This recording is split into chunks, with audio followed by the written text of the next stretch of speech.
Alhamdulillahirabbil alamin wa bihi nasta'in wa ala umuri dunya wa din wa sallallahu wa sallam ala anbiya'i mursalin amma ba'du. Yang saya hormati Ibu dari SDPSD selaku Kepala Sekolah SD Negeri 01 Karawansari. Yang saya hormati Bapak Ibu guru hebat, tamu undangan destinasi aksi nyata budaya positif calon guru penggerak angkatan 10. Kemudian yang saya hormati pula Bapak Ibu guru calon guru penggerak angkatan 10 Kecamatan Pulau Sari.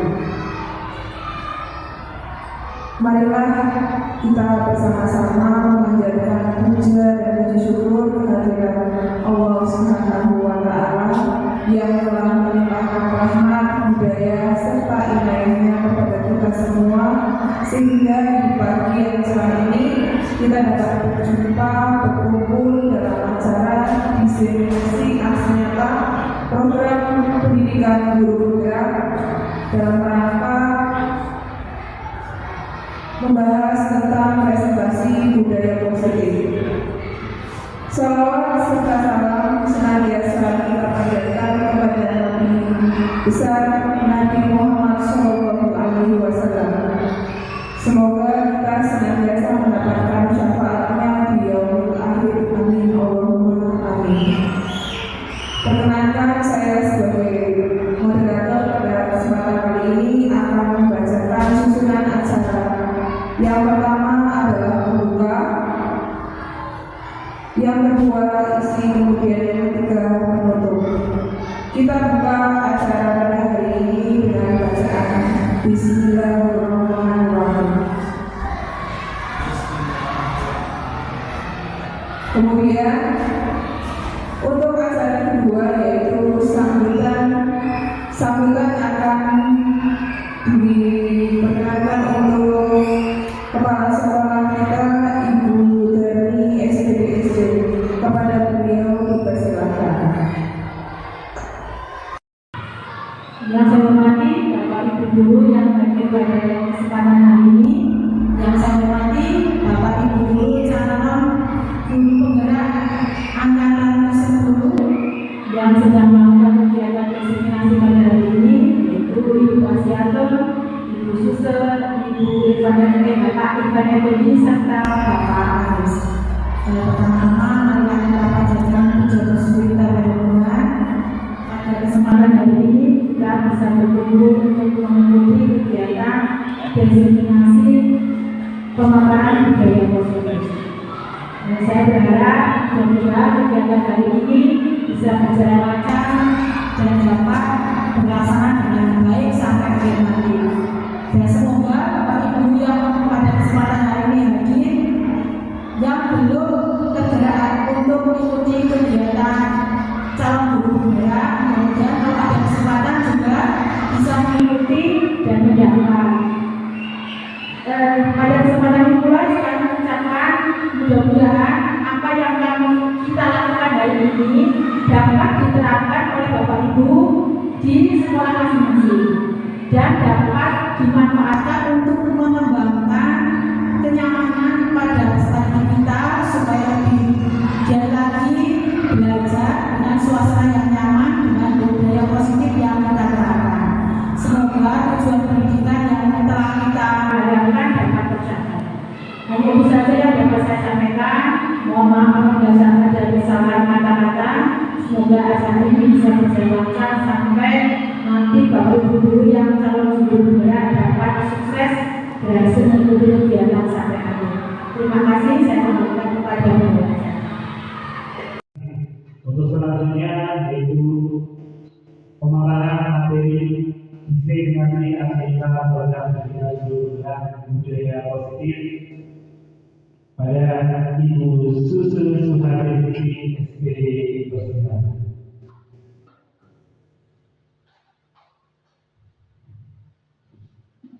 Baik, terima kasih atas waktu yang diberikan kepada saya. Assalamualaikum warahmatullahi wabarakatuh. Sebelum saya mempresentasikan di diseminasi penerapan budaya positif di istri saya. Sebelumnya seperti biasa, sebelum saya presentasi pasti ada sebuah pantun terlebih dahulu.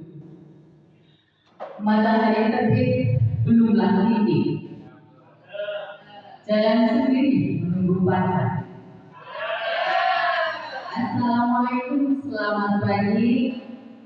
Semoga acara berjalan lancar. Ya, Bapak Ibu, sebelum saya mulai presentasi hari ini, sebaiknya kita ice breaking dulu supaya menunjukkan suasana dalam ruangan ini. Oke, Bapak Ibu, siap ya untuk melakukan yang namanya ice breaking terlebih dahulu untuk mencairkan suasana pada pagi hari ini. Oke, ice breakingnya seperti ini. Kalau saya bilang ayam, biasanya ayam itu terkenal dengan kopakan sayapnya. Nanti Bapak Ibu dilihat. Mohon Bapak Ibu untuk berdiri terlebih dahulu. Ya. Kalau saya mengucapkan ayam, nanti yang dikopakan adalah sayapnya. Seperti apa Bapak Ibu sayapnya? Ya, seperti ini Bapak Ibu ya. Kemudian kalau bebek itu terkenal dengan anggukan lehernya. Seperti ini ya Bapak Ibu ya. Ya, sudah dilakukan Bapak Ibu? Ya, supaya kita bergerak otot lebih dahulu. Kemudian yang terakhir adalah engkol Bapak Ibu. Ya. Bagaimana Bapak Ibu kalau engkol? Ya, biasanya engkol seperti ini ya Bapak Ibu ya. Ya. Yang pertama, oke, kita lakukan terlebih dahulu. Yang pertama awalnya ayam. Coba Bapak Ibu ayam. Iya. Bebek. Iya. Engkol. Oke. Sekarang kita bikin terlebih dahulu. Oke, kita mulai 1, 2, 3. Ayam, bebek, engkol. Ayam, engkol. Bebek, ayam. Oke, terima kasih. Ya, semoga ice breaking tadi bisa mencairkan suasana pada pagi nanti. Baik, terima kasih Bapak Ibu. Di sini saya akan mempresentasikan diseminasi penerapan budaya positif di SD saya. Perkenalkan, di sini nama saya adalah Susu Suhartiningsih, SPD.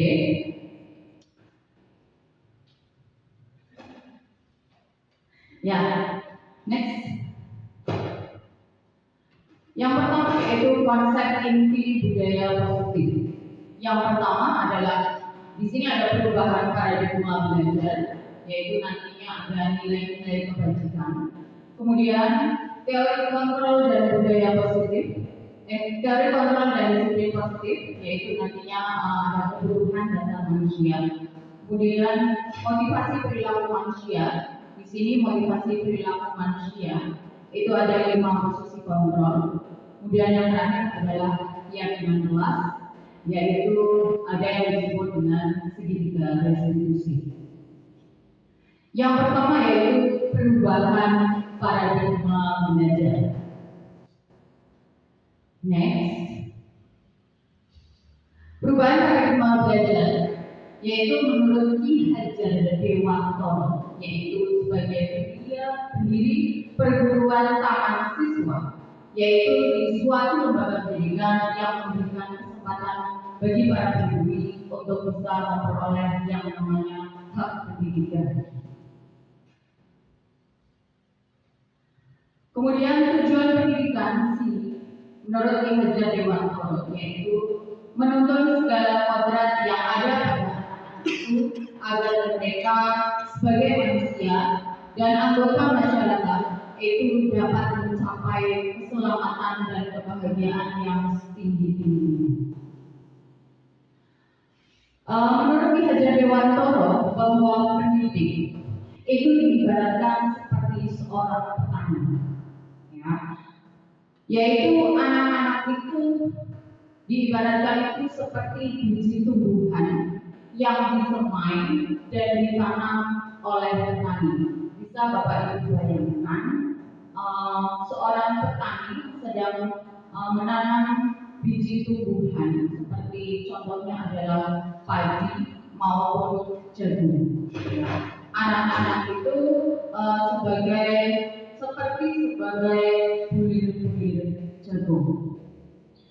Di sini kalau anak itu dididik dengan baik, seperti menurut Ki Hajar Dewantara, ya, yang tadi diibaratkan seperti biji padi yang ditanam oleh petani maupun jagung, itu anak-anak akan tumbuh dengan baik.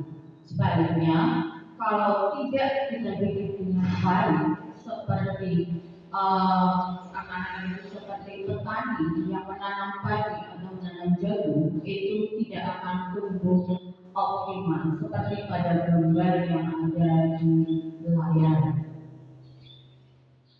Kemudian selanjutnya adalah ada 3 semboyan Ki Hajar Dewantara. Yang pertama adalah ing ngarsa sumlodo.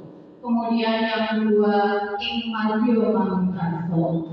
Yang ketiga tuturi handayani. Ing ngarsa sumlodo artinya bahwa guru itu harus memberi contoh kepada panutan, kepada muridnya.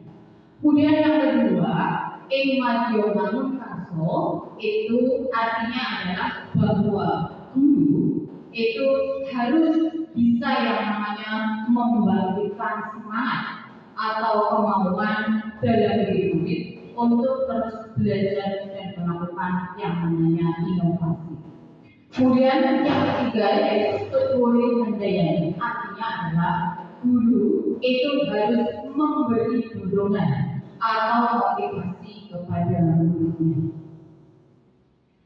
Di sini ada profil belajar Pancasila yang sudah diterapkan di dalam Pumer atau kurikulum merdeka, yaitu yang pertama adalah beriman bertakwa kepada Tuhan yang Maha Esa dan berakhlak mulia.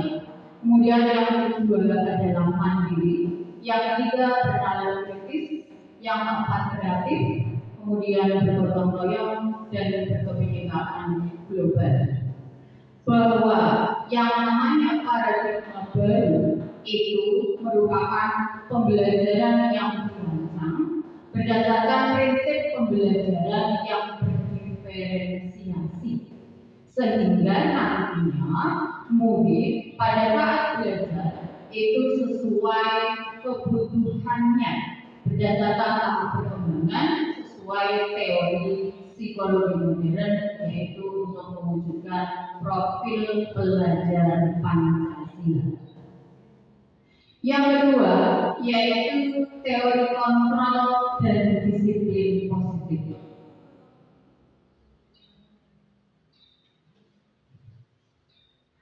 Di sini ada sebuah permainan teori kontrol. Bapak dan Ibu bisa melakukan kegiatan kepalan tangan, ya, kepalan tangan, bisa sendiri maupun dengan Bapak dan Ibu yang lain. Di sini diibaratkan itu kepalan tangan ada si A dan si B, di mana si A itu Anda dan si B itu teman Bapak atau Ibu. Kemudian misalnya di dalam kepala tangan tersebut itu ada sebuah benda yang berharga. Ya, nanti Bapak Ibu bisa lakukan sendiri atau teman-teman boleh A dan B misalnya, ya. Sebuah benda nanti bisa diletakkan di kepala tangan. Kemudian ketika di kepala tangan tersebut ada sebuah benda yang sangat berharga, nanti ketika temannya itu meminta barang atau benda yang ada di dalam kepala tangan, padahal benda itu sangat berharga, pastinya si kepala tangan tersebut tidak akan dibuka karena mempertahankan yang namanya hafalan tangannya atau benda yang ada di dalamnya.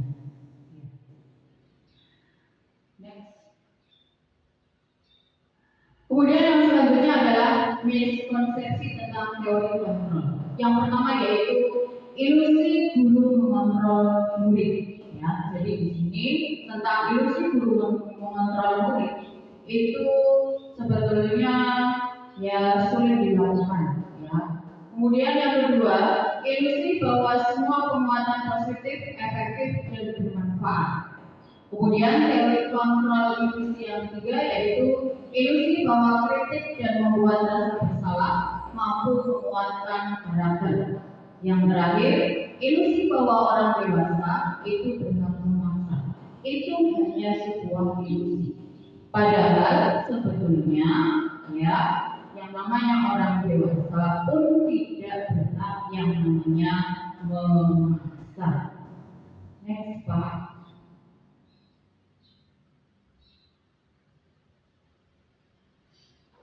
Kemudian selanjutnya di sini ada perubahan paradigma stimulus respon teori kontrol atau teori pilihan. Jadi ada sebuah pertanyaan, siapa yang sesungguhnya memiliki kontrol? Nah, di situ di dalam tabel ada stimulus respon dan teori kontrol pilihan. Di sini saya tidak akan membacakan semuanya, ya saya berikan contoh salah satu saja, Bapak dan Ibu bisa melihat di layar. Yang pertama, stimulus respon. Yang pertama, kita mencoba mengubah orang agar berpandangan sama dengan kita. Teori kontrolnya, yaitu kita berusaha memahami pandangan orang lain tentang dunia. Ya, jadi kita tidak bisa yang namanya mengubah orang itu berpandangan sama dengan kita, karena pandangan orang-orang itu berbeda-beda.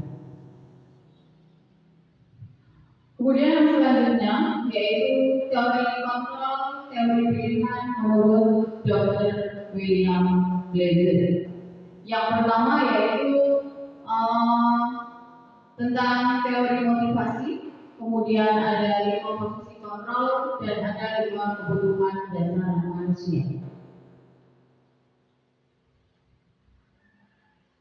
Kata disiplin itu berasal dari bahasa Latin, yaitu disciplina, yang artinya adalah belajar. Jadi yang namanya disiplin itu membuat orang menggali potensi-potensinya menuju sebuah tujuan dengan apa yang dia hargai. Namun pada kenyataannya di budaya kita makna kata disiplin itu telah berubah menjadi sesuatu yang dilakukan seseorang pada orang lain untuk mendapatkan yang namanya kepatuhan.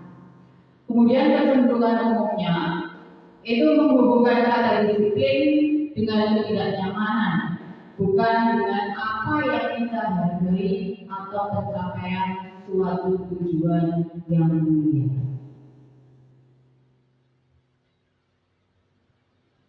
Selanjutnya yaitu tentang disiplin positif. Disiplin positif itu merupakan salah satu cara penerapan disiplin yang bertujuan untuk menumbuhkan kesadaran serta memberdayakan murid tanpa imbalan atau penghargaan atau reward, ancaman atau hukuman. Nah,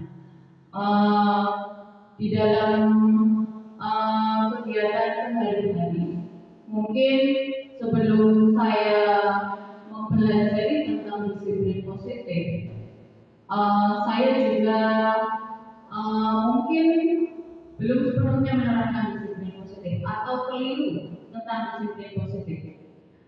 Sebelumnya tentang disiplin positif, sewaktu misalnya anak itu disuruh atau apa, itu kita biasanya memberikan yang namanya imbalan atau penghargaan atau yang disebut dengan reward.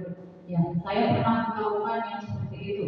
Ya, sebelum melaksanakan atau mempelajari tentang disiplin positif. Mungkin Bapak dan ibu guru yang ada di sini juga pastinya pernah melakukan yang namanya memberikan imbalan penghargaan atau reward.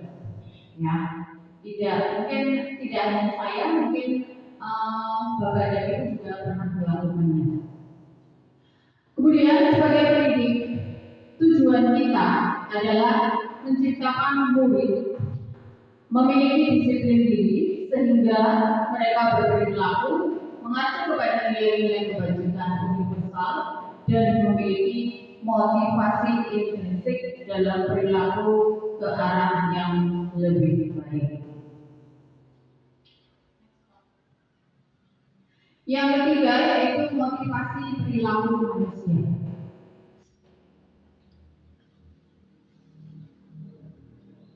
Motivasi perilaku manusia menurut Dian Rosen. Yang pertama adalah untuk menghindari ketidaknyamanan atau hukuman. Kemudian yang kedua untuk mendapatkan imbalan atau penghargaan dari orang lain.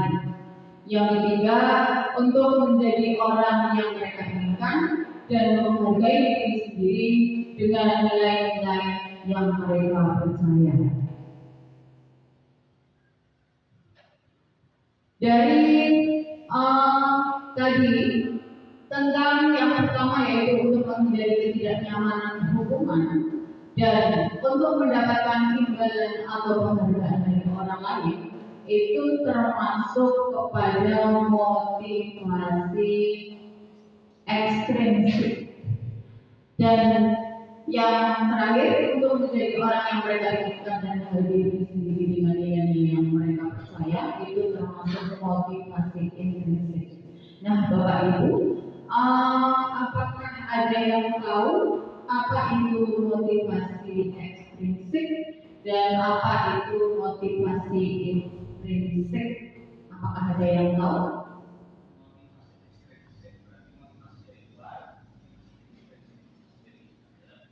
Iya.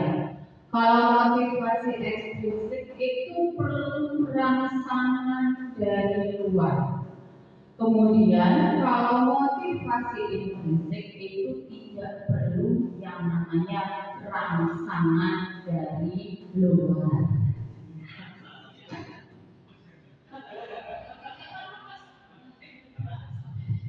Baik. Ya. Biar itu ya Pak dengan sana ya Pak. Kemudian selanjutnya di sini, mengapa guru perlu menumbuhkan yang namanya motivasi intrinsik pada muridnya? Tadi motivasi intrinsik apa Bapak Ibu? Iya, rangsangan dari diri sendiri ya. Nah, di sini motivasi intrinsik pada murid itu berdampak jangka panjang dan tidak berpengaruh pada adanya hukuman atau hadiah ya. Kemudian nilai-nilai kebajikannya itu karena mereka ingin menjadi orang yang menjunjung tinggi nilai-nilai yang mereka miliki. Kemudian selanjutnya di sini menurut Alfikon bahwa penghargaan berlaku sama dengan hukuman. Ya, yang namanya penghargaan itu berlaku sama dengan yang namanya hukuman. Dalam artian meminta atau membujuk seseorang melakukan sesuatu untuk memenuhi suatu tujuan tertentu dari orang yang meminta atau membujuk. Nah, dorongan eksternalnya dan ada faktor ketergantungan, ya. Di sini ada beberapa contoh dampak pemberian penghargaan. Yang pertama adalah pengaruh jangka pendek dan jangka panjang. Kemudian ada penghargaan menghukum, penghargaan mengurangi ketepatan, penghargaan yang tidak efektif, penghargaan merusak hubungan, penghargaan menurunkan kualitas, penghargaan mematikan kreativitas, dan penghargaan mengurangi motivasi intrinsik. Yang keempat, nilai-nilai kebajikan universal. Di sini nilai-nilai kebajikan artinya adalah sifat-sifat positif manusia yang merupakan tujuan mulia yang ingin dicapai setiap individu. Nilai-nilai yang bersifat universal dan lintas bahasa, suku bangsa, agama maupun latar belakang. Ya. Jadi nilai-nilai kebajikan yang ada di sini yaitu yang sesuai dengan profil belajar Pancasila.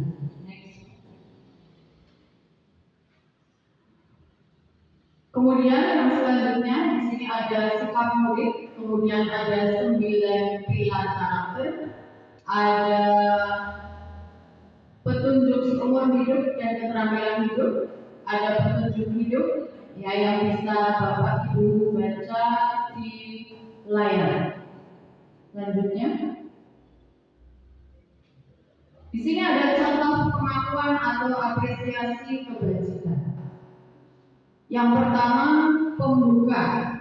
Kemarin saya perhatikan nilai kebajikannya adalah rasa empatimu besar sekali. Kemudian situasinya pada saat menolong murid baru dikelaskan. Kemudian pembuka yang kedua, saya menghargai. Nilai kebajikannya adalah kepedulian. Situasinya pada saat kamu membantu teman-temanmu di tugas kelompok. Jadi itu biasanya saling menghargai pada saat belajar kelompok. Kemudian pembuka yang ketiga yaitu terima kasih. Nilai kebajikannya yaitu rasa tanggung jawab. Situasinya adalah pada saat kamu memungut kertas yang berserakan di lantai. Next Pak. Yang kelima yaitu keyakinan kelas. Nah, ini tentang keyakinan kelas yang akan kita belajar nantinya. Keyakinan kelas yang pertama yaitu bersifat abstrak. Kemudian mudah diingat, pernyataannya positif. Kemudian sesuai dengan keadaan yang ada di sekolah dan di kelas. Kemudian kita nantinya bisa menerapkan di kelas. Ya. Kemudian yang terakhir adalah warga kelas itu dilibatkan saat membuat keyakinan kelas. Jadi pada saat membuat keyakinan kelas itu biasanya pada saat awal masuk, misalnya ini mau tahun pelajaran baru, jadi misalnya dari kelas 5 ke kelas 6, pada saat masuk ke kelas 6 itu kita bisa membuat yang namanya keyakinan kelas ya, yang akan disepakati antara guru dengan murid. Jadi murid kita itu nantinya ditanya, kita akan membuat keyakinan kelas apa saja. Nah, kita berdiskusi di dalam kelas. Misalnya ada anak, kalau guru sedang menjelaskan tidak boleh berbicara atau ribut misalnya, membuang sampah di tempatnya, ya, itu sesuai dengan keyakinan nantinya pada awal kita di kelas. Ya. Nah di situ ada pernyataan mana yang merupakan keyakinan kelas. Nah di situ ada di kolom 1, kolom 2, ya. Nah, mana menurut Bapak Ibu yang termasuk keyakinan kelas? Nah di situ yang pertama ada datang tepat waktu mengucapkan salam, kemudian menjaga kebersihan sekolah, berdoa sebelum dan sesudah kegiatan, aktif dalam pembelajaran, kemudian tertib. Kemudian yang kedua, kami guru dan murid yang saling menyayangi, kami murid yang semangat belajar, kami murid yang peduli dengan teman-teman. Manakah yang merupakan keyakinan kelas dari kolom 1 dan kolom 2? Ya, kita buka slide selanjutnya, Pak. Ya. Nah, mana yang merupakan keyakinan kelas dan mengapa? Ternyata yang merupakan keyakinan kelas itu adalah yang nomor 2, yaitu kami guru dan murid yang saling menyayangi, kami murid yang semangat belajar, kami murid yang peduli dengan teman-teman. Itu yang merupakan keyakinan kelas, ya. Selanjutnya di sini ada prosedur pembentukan keyakinan kelas. Yang pertama yaitu tadi pada saat kita di dalam kelas awal itu yang pertama adalah berdiskusi dengan murid-murid kita, ya, tentang peraturan yang perlu disepakati di dalam kelas, ya. Nah, kemudian setelah itu kita mencatat kesepakatan yang sudah kita sepakati bersama dengan murid kita. Kemudian yang ketiga yaitu mengganti kalimat negatif menjadi kalimat positif. Ya, biasanya ada kalimat negatif, nah itu diganti menjadi kalimat positif. Kemudian yang keempat, temukan nilai kebajikan atau keyakinan yang dituju. Yang kelima, kita meninjau ulang keyakinan kelas secara bersama-sama terlebih dahulu. Selanjutnya, setelah selesai, itu kita buat, kemudian disetujui dan ditandatangani oleh warga kelas atau kelas yang kita ampuh. Kemudian yang ketujuh selanjutnya yaitu keyakinan kelas yang sudah kita buat bisa kita cetak, ya, bisa kita cetak, kita buat dengan menggunakan yang namanya tidak ada suara kata tidak, ya, iya, berarti kebutuhan kita kesenangan. Kemudian di sini jawaban Dinda lagi, ibu guru tidak menyamaku, berarti si Dindanya itu diabaikan oleh gurunya, ya. Padahal aku pakai jepit rambut yang baru, ya. Berarti iya, berarti ini anak butuh kasih sayang, ya. Kemudian jawaban yang ketiga oleh si Dinda, aku bosan, masa belajarnya cuma gitu aja dengerin ibu guru. Berarti ibu gurunya cuma sama ya Bapak Ibu, ya. Ya, berarti si Dinda itu memenuhi apa? Kebutuhan apa? Iya, kebebasan. Jadi anak-anak itu butuh yang namanya kebebasan. Kemudian jawaban si Dinda lagi, aku sebel membantu tidak rapi, malah ibu guru nunjukin ke teman-temanku di depan kelas. Itu berarti kebutuhan penguasaan, ya, itu tentang belajar dan yaitu tentang kebutuhan anak kesenangan, kasih sayang, kebebasan dan penguasaan. Yang ketujuh, ada 5 posisi kontrol. Menurut Dian Dawson, ada 5 posisi kontrol. Yang pertama adalah posisi kontrol sebagai pemukul, kemudian membuat orang merasa bersalah, sebagai teman, pemantau, dan sebagai manajer.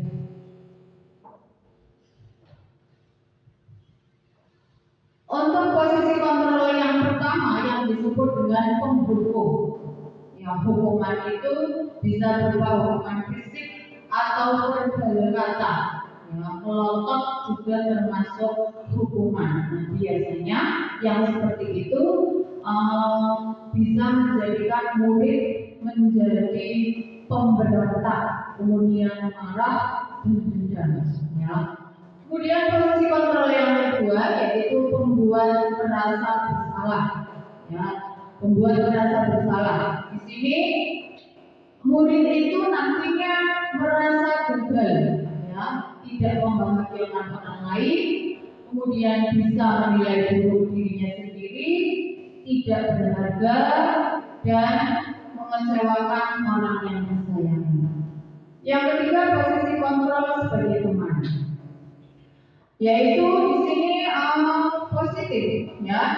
Ramah biasanya sebagai teman kita ramah, kemudian bersenda-gurau dengan mereka, senang dan akrab, ya. Kemudian ada persuasi negatifnya, yaitu murid merasa dikecewakan dan akan ketergantungan dengan seorang guru. Posisi kontrol yang keempat yang disebut dengan pemantau. Pemantau di sini maksudnya adalah murid memahami konsekuensi jika melanggar peraturan sekolah. Kemudian menggunakan teori stimulus respon, kemudian menunjukkan tanggung jawab guru dalam mengontrol murid. Yang terakhir yaitu posisi kontrol sebagai manajer. Nah, posisi kontrol sebagai manajer di sini dengan restitusi yaitu mempersilahkan murid mempertanggungjawabkan perilakunya, kemudian mempertanggungjawabkan perilaku murid dengan menemukan solusi atas permasalahannya. Ya, di sini ada posisi kontrol sama seperti tadi, yaitu motivasi. Ada guru berbuat, guru berkata, kemudian ada hasilnya, kemudian kaitannya, murid berkata, kemudian dampak pada murid. Bisa Bapak Ibu baca di sini, ya, ada penghukum, kemudian membuat orang merasa bersalah. Nah, itu ada kata-kata yang biasanya dikatakan ketika pembuat orang merasa bersalah. Mungkin secara tidak sengaja Bapak dan Ibu juga sama. Nah, ternyata itu sebagai pembuat orang merasa bersalah atau penghukum, ya. Nah, di sini ada contohnya, misalnya pembuat orang merasa bersalah itu dengan kata-kata seharusnya, kemudian ada ibu kecewa, ya, biasanya mengatakan ibu stres atau apa biasanya, ya.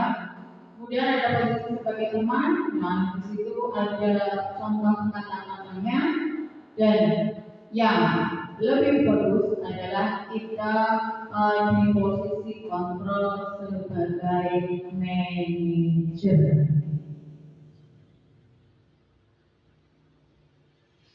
Ya, di sini ada pernyataan. Nanti bisa Bapak Ibu jawab. Posisi kontrol sebagai apa? Ya, itu siapa yang mengatakan? Yang pertama, saya kecewa sekali dengan kamu. Kira-kira itu siapa yang mengatakan? Ya, merasa bersalah, betul sekali. Kemudian yang kedua ada pernyataan, kamu tidak pernah benar melakukannya. Itu siapa yang mengatakan? Kira-kira Bapak Ibu?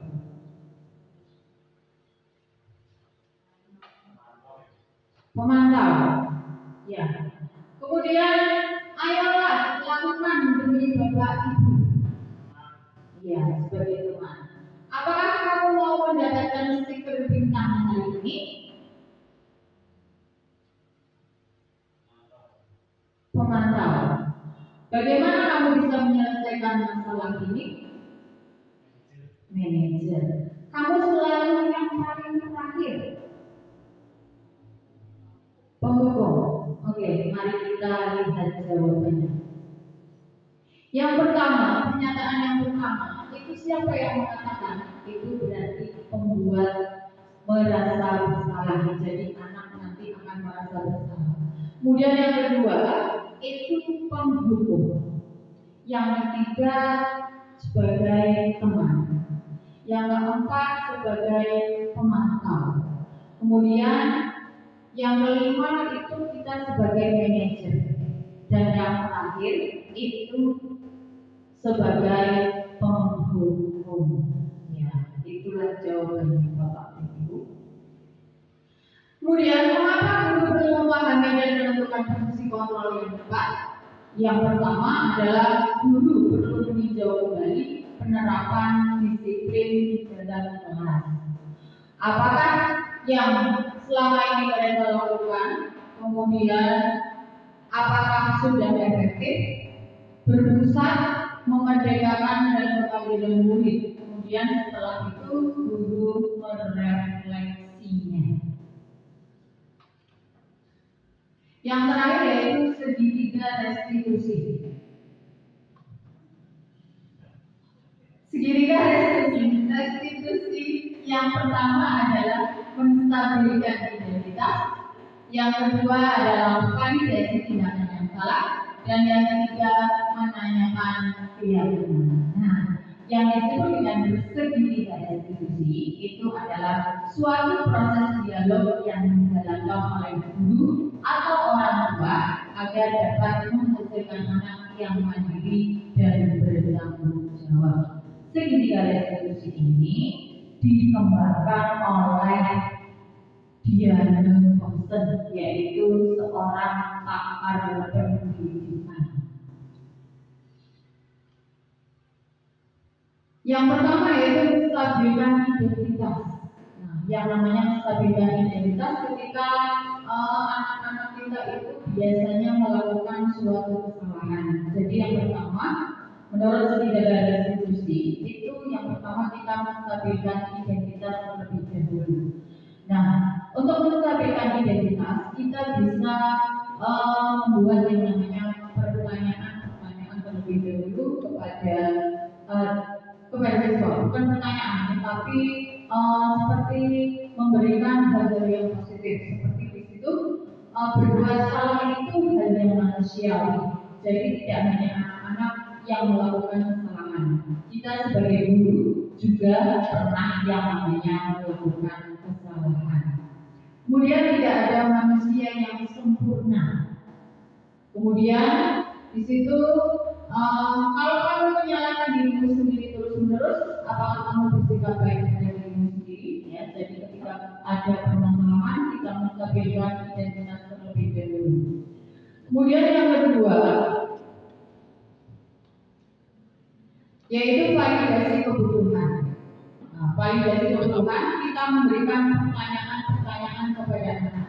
Ya, salah satu contohnya yaitu di sini kamu pasti punya alasan mengapa melakukannya. Biasanya kalau ada masalah, kemudian anak itu ditanya terlebih dahulu alasannya. Kemudian segitiga restitusi yang ketiga yaitu menanyakan keyakinan kepada anak. Ya, di sini ada contoh-contohnya. Guru itu bisa mengatakan apa nilai yang kita percaya di kelas atau sekolah kita. Kamu ingin jadi anak seperti apa dan lain sebagainya.